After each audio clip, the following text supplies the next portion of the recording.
네,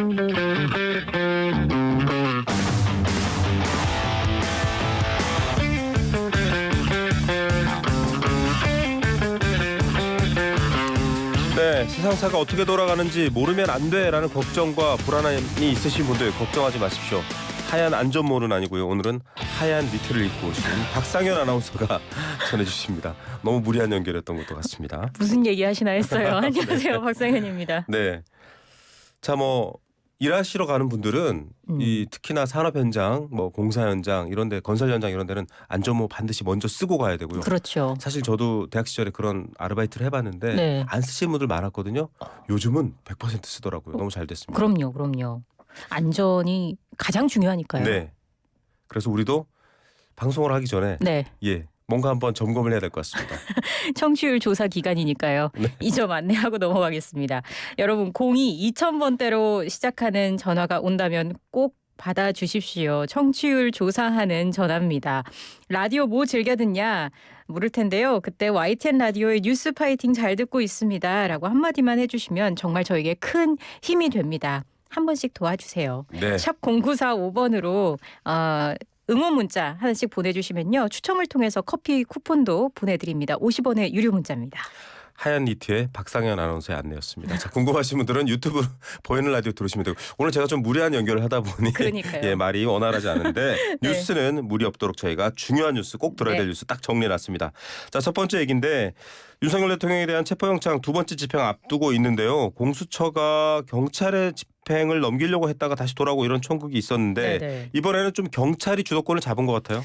앞서 공수처가 인력 부족 등을 이유로 물리력 동원에는 한계가 있다 이렇게 시인을 하지 않았습니까? 그렇죠. 그런 만큼 이번 영장이 2차 집행에 있어서는 네. 차벽 돌파부터 해서 경호처 직원의 현행범 체포까지 세부 계획 수립을 경찰이 좀 주도하게 될 것으로 보입니다. 예. 경찰은 2차 체포영장 집행 때는 최대 3,000명의 대규모 인력을 투입하는 방안을 검토하고 있고요. 경찰청 국가수사본부가 윤석열 대통령에 대한 2차 체포영장 집행을 앞두고 수도권 경찰청 광역수사단 형사들을 모두 동원하기로 했습니다. YTN 취재 결과 대상이 된 곳은 서울과 경기 남부, 경기 북부, 인천경찰청까지 모두 4곳입니다. 네. 당초 대테러 부대인 경찰 특공대 동원도 거론이 되지 않았습니까? 어제 네. 저희가 소식을 좀 전해드렸었는데 물리적 충돌과 법적 문제 등이 좀 야기가 될 수 있어서 형사기동대를 투입하는 것으로 좀 정리가 되고 있는 분위기입니다. 네. 형사기동대는 조직폭력배 검거 등 체포, 진압 등에 특화된 조직입니다.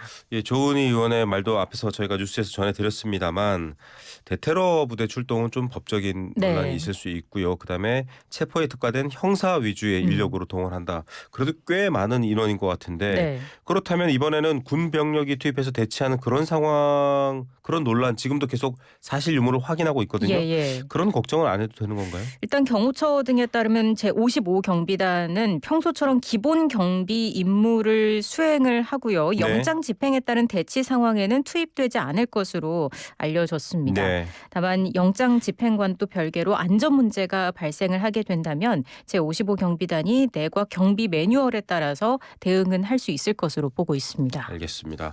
자, 지휘부 신병을 확보해서 즉 경호처죠.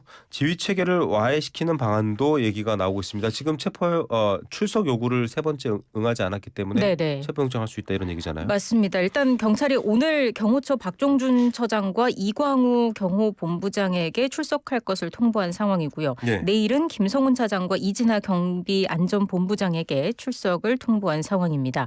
박 처장과 김 차장의 경우에는 이미 2차례 출석에 불응을 한 점을 감안을 한다면 이번에도 출석이 이루어지지 않을 경우에 체포영장을 신청하는 방안이 유력하게 검토될 가능성이 커 보입니다. 그렇군요. 이렇게 지휘부 신병을 확보해서 경호처 지휘 체계를 와해시키는 방안이 거론되고 있는 겁니다. 자, 그런데 박종준 경호처장 변호인도 선임했고요. 매 수사 상황에 법적 대응을 하겠다 이런 의미인 것 같아요. 네, 어제 변호인 선임계를 제출했다고 하고요. 이에 따라서 박 처장이 3차 출석에 응하거나 변호인을 통해서 조사 일정을 조정할 가능성이 제기가 되었는데 네. 일단 경찰 관계자에 의하면 아직 박 처장이 오늘 출석하겠다 이렇게 의사를 밝힌 건 아닌 것으로 전해지고 있습니다. 네. 만약에 박 처장이 예상을 깨고 경찰에 출석을 하거나 조사에 협조하는 모습을 보일 경우엔 또 경찰의 체포 시나리오에 혼선이 생길 수도 있다. 이런 분석이 나오고 있습니다. 예, 맞습니다. 체포는 출석을 안 하는 것에 대한 근거로서 또 이루어진 행위이기 때문에 네. 오늘 출석하고 변호인을 대동하고 여러 가지 법적 조치를 할 경우는 또 시나리오가 달라진다. 그렇죠. 이런 얘기네요. 오전 10시 네. 출석할지 또 관심이 집중됩니다. 저희 YTN 라디오 또 YTN을 통해서 전해드리겠습니다. 자, 그리고 윤석열 대통령 법률 대리인단이 계속 간담회를 하면서 지금 기자들에게 또 국민들에게 얘기를 하고 있는 상황인데 네. 여전히 공수처의 체포영장은 받아들일 수 없다. 같은 논리죠? 맞습니다. 이번에는 외신 기자들을 상대로 간담회를 열었는데요. 석동현 변호사가 대통령을 잡아간다, 끌고 간다, 대통령에게 수갑 채운다 하는 이런 보여주기식 체포 절차를 걷어치우란 것입니다. 이렇게 한층 좀 격앙된 표현으로 공수처의 체포영장 집행에 반발했습니다. 네. 공수처가 윤 대통령을 망신 주기 위해서 체포영장을 집행하려는 것이라면서 차라리 바로 기소하거나 구속영장을 청구하라는 입장을 되풀이했습니다. 자, 전직 대통령도 수사를 받고 딱 경찰에 출석했다가 또 특별히 좀 안전을 위치한 조사를 받고 돌아갔는데 일단 그게 안 됐기 때문이다라는 입장도 있다라는 것 공수처와 야당의 입장이라는 네. 것도 한번 짚어보면서 그런데 이게 무리하게 집행하면 내전이 일어날 수 있다 뭐 이런 얘기를 했나요? 네네. 관저 앞 시위가 좀 격화하는 상황에서 공수처가 체포를 또다시 시도할 경우에 네. 충돌이 벌어질 수 있다 이렇게 경고하면서 내전까지 언급을 한 겁니다. 무섭네요. 야당 쪽과 긴밀하게 연결된 공수처가 만약 무리하게 대통령을 무력으로 체포, 구금 시도하면 분노한 국민의 굉장한 반발이 예상된다면서 이런 건 내전 상황이다 이렇게 표현을 한 겁니다. 앞서 제가 하얀 헬멧 얘기했는데 시리아 내전 때 어린아이와 시민들을 구한 구호단체였거든요. 노벨 평화상 후보에도 올랐던. 내전이 그렇게 무서운 상황인데 네. 이게 석 변호사 개인의 발언인지 윤 대통령을 비롯한 공식적인 입장인지 궁금한데요. 그런 질문이 나왔거든요. 석 변호사는 대통령과 우리 변호인 사이에 흐르는 기류다. 이걸 뭐 정확하게 누구의 워딩이라고 할 수 없다. 이렇게 이야기를 네. 했습니다. 현직 대통령을 공수처와 경찰이 장갑차와 헬기를 동원해 보여주기 체포를 하는 건 정상적인 법 집행이라고 볼 수 없다면서 네. 잘못되면 내전으로 갈 수 있다는 뜻이다. 이렇게 부연을 했습니다. 알겠습니다. 지금의 혼란을 넘어서면 계엄 성공이다. 이건 좀 계엄 상황은 지금 이제 일단 국회의 해제 의결로 끝난 걸로 알고 있는데 이런 발언은 왜 나왔죠? 윤갑근 변호사가 한 이야기인데요. 계엄을 통해 입법 독재, 탄핵 폭주 그리고 국민이 인식하는 여러 위기 상황이 좀 더 심각함을 알리고 나라를 좀 더 반듯하게 만들려 한 것이라면서 그 과정에서 지금 이런 혼란이 생겼는데 이게 극복되면 대통령의 계엄이 성공한 것이다. 이런 이야기를 한 겁니다. 네, 계엄 야당이 너무 독주하고 있어서 경고하려는 것이다라고 말한 부분에 대한 얘기인 것 같습니다. 그런 경고는 충분히 전달됐다 이런 뜻인 것 같고요. 한편에 야당은 평양에 무인기 침투를 하고 외환죄가 지금 추가됐거든요. 네. 특검에서 이 외국 군대와 전쟁을 일으키려는 행위 아니냐라는 의혹 지금 제기되고 있는데 네. 대통령실 반박했죠. 터무니없는 정치 공세다 이렇게 이야기를 했습니다.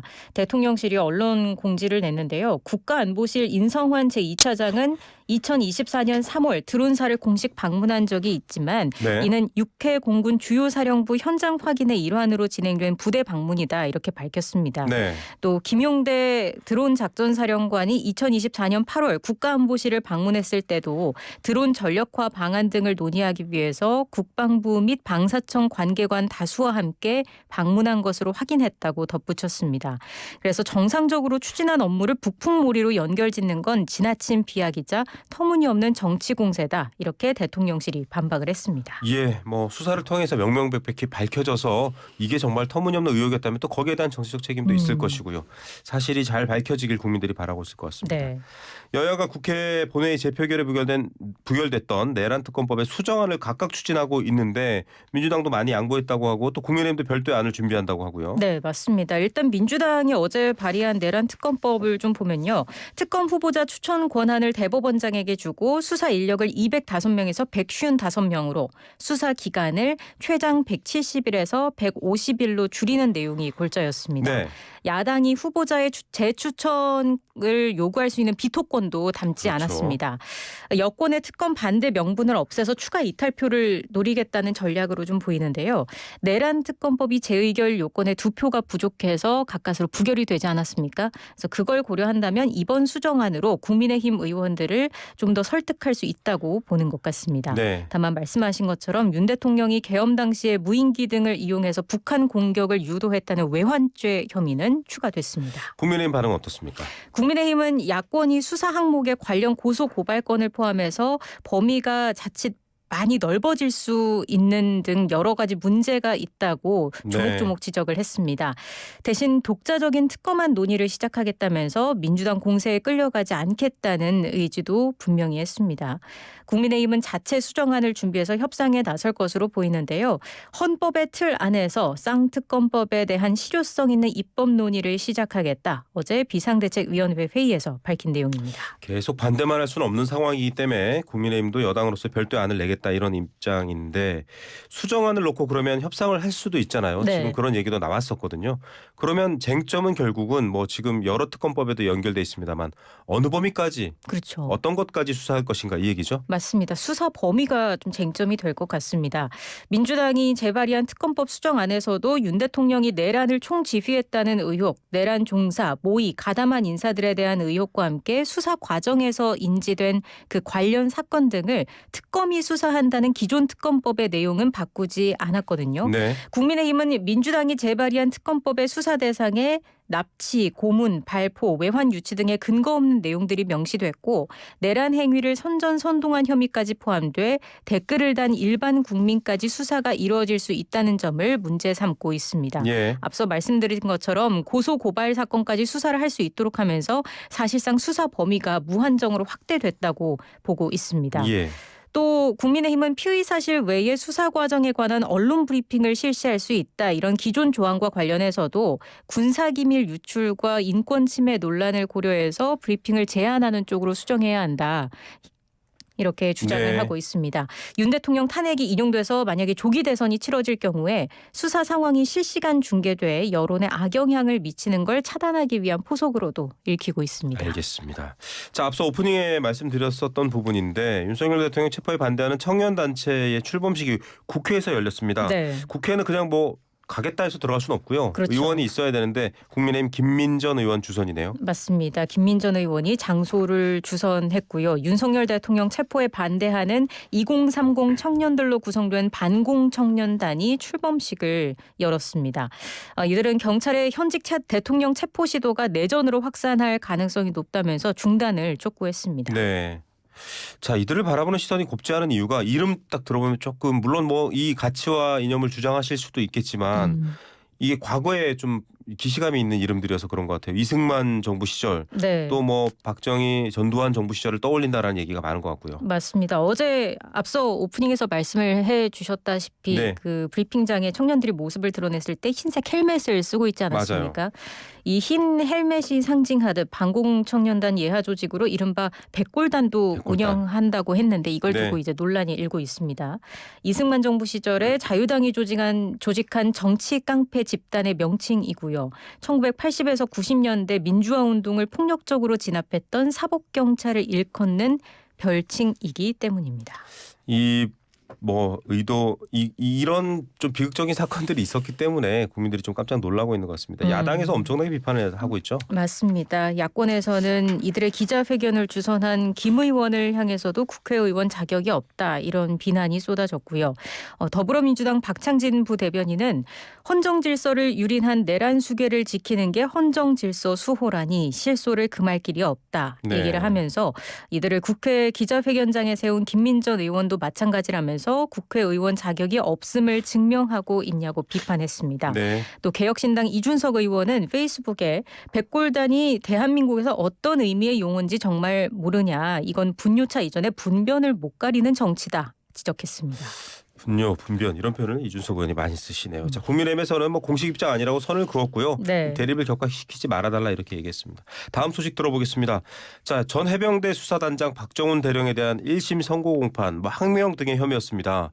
어떤 혐의였는지 정확히 좀 알려주시죠. 네, 박 대령은 2023년 7월 19일 발생한 최상병 순직 사건에 대한 조사 기록에 민간 경찰 이첩을 보류하라는 네. 김계환 당시 해병대 사령관의 명령에 따르지 않고 항명했다. 했다는 혐의로 그해 10월 6일 국방부 검찰단에 의해 기소가 됐습니다. 네.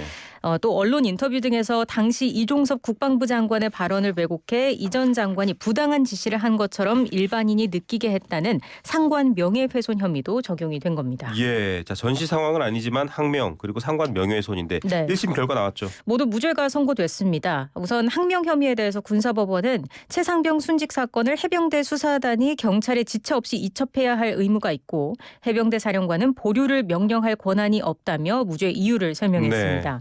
또 명예훼손 혐의에 대해서는 박 대령이 기자회견과 방송한 내용을 보면 발언이 가치 중립적이고 명예훼손에 고의가 있다고 보기 어렵다고 판단했습니다. 이런 결과가 나오면서 공수처에서 진행되는 이종섭 전 장관과 김계환 전 해병대 사령관, 대통령실 등 군 고위직의 외압 의혹 수사에 영향을 미칠지도 주목되는 상황입니다. 예, 이것도 뭐 특검을 놓고 계속 줄다리기 했던 부분입니다. 박 네. 대령 입장 냈나요? 최상병 죽음에 억울함이 없도록 하겠다는 약속을 지키기 위해서 혼신의 노력을 다할 것이다 밝혔고요. 앞으로도 가야 할 길이 멀고 험난하지만 결코 흔들리거나 좌절하지 않겠다면서 그것이 정의고 법치를 살리는 길이라 생각한다고 소감을 밝혔습니다. 군 검찰이 만약에 항소를 하게 된다면요. 개정된 군사법원법에 따라 2심 재판은 민간고등법원인 서울고법에서 진행됩니다. 네, 그리고 사실 저희가 독감 뉴스도 준비했는데 시간상 여기까지만 듣고요. 독감 환자 8년 만에 정말 많이 늘고 있다고 합니다. 지금이라도 독감 백신을 맞으셔야겠죠. 박상현 아나운서였습니다. 고맙습니다.